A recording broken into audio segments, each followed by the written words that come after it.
What's going on, guys? Welcome back, and if this is your first time stopping in, welcome.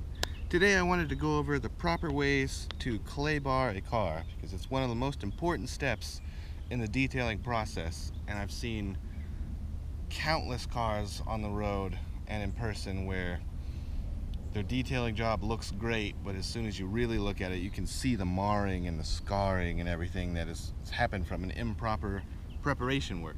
So I'd like to go over the most important step of detailing with you guys and ensure that everyone gets great results. So the importance of claying is to get all the contaminants and everything, all the rocks and the dirt up and out of the pores of your paint.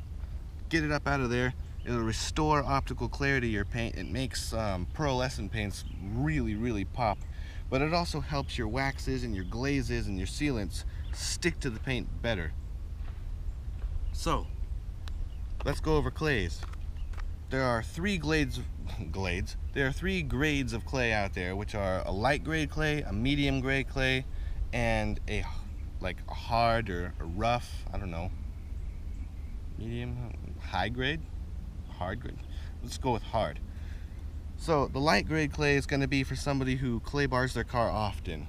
There's not really a lot of contaminants up in the paint, and that's just what it's for. It's for pulling the real light stuff out. Medium grade clay is going to be for what 80% of cars on the road need and should be fine with. That's what I'm using here. I am using a medium grade clay.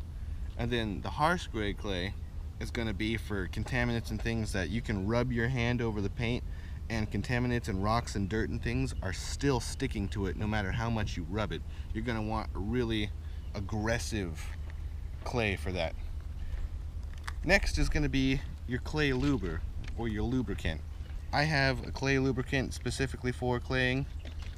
I don't know that it's any better or any worse than anything else out there, but it works for me.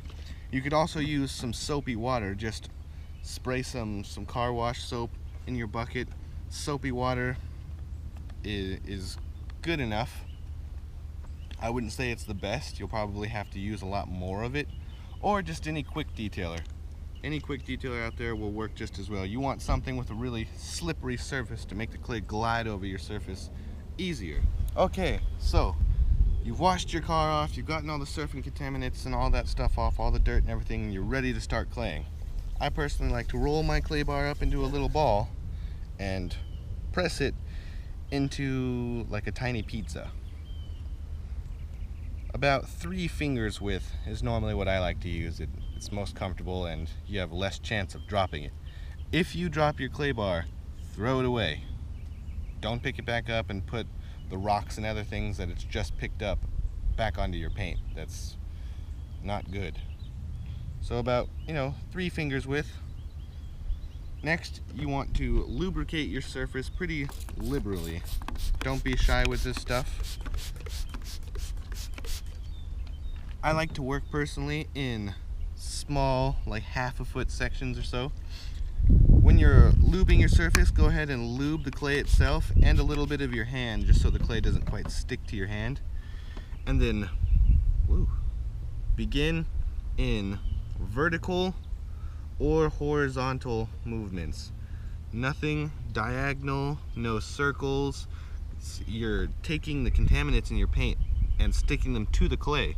So if you're going to go in a vertical movement, you're going to scratch the paint vertically, or the circles are just going to create really hard swirls and scratches that way. So vertical or horizontal, doesn't matter which one you go. You can switch them up depending on however the angle of the car permits.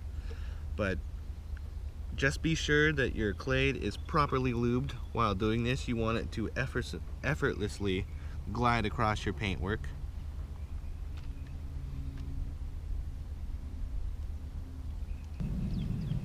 So while you're claying, you never want to leave the clay on the surface because it'll stick to the surface even with the lubricant there, and you'll get bits and pieces of clay that'll actually stick to your paint and they're real hard to get out. But when you're ready to wipe away all of your excess, you'll notice if you look closely that there will be little bits of dirt and brown residue and things. Even after if you washed your car, coming out of this, that's all your contaminants and everything that was still stuck in your paint that you're now buffing away.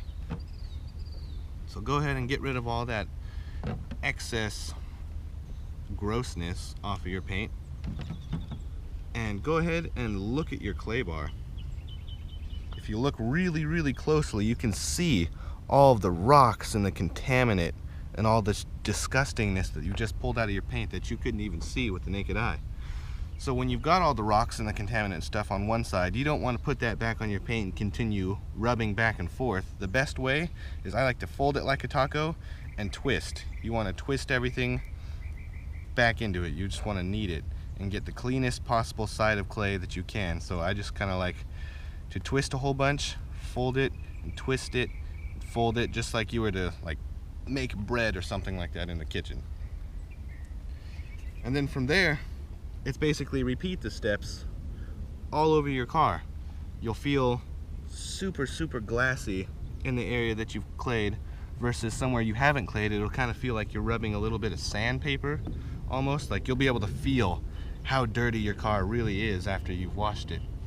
A really good secret tip that a lot of people don't know that you can do to test how well you've clayed your paint is take like a plastic Ziploc bag or anything really kind of plastic, very lightly with your finger inside it, run it across where you've clayed, and you'll feel every contaminant and things that are still in your paint that you haven't gotten yet, and it'll let you know if you need to go back and clay that area. If you take it and rub it over somewhere where you haven't clayed, it'll make your teeth cringe almost, how much stuff that you can feel stuck in your paint versus where you just clayed. Be very light with it. Don't scratch your paint, obviously, but that is essentially the proper way to clay bar your car. Preparation when detailing your car is everything. The right prep work will make polishing and detailing and just everything that you do after this step that much easier, and you'll get those better results. But if you guys like this content, you guys want to see more detailing tips and tricks like this, go ahead and comment down below what you'd like to see, what you have questions on. If you guys would like a full series on every different part of detailing your car and getting it the cleanest it can possibly be, go ahead and let me know in the comments. Hit that subscribe button if you haven't already. Like the video, it really helps me out. And until next time, guys, I will see you guys later.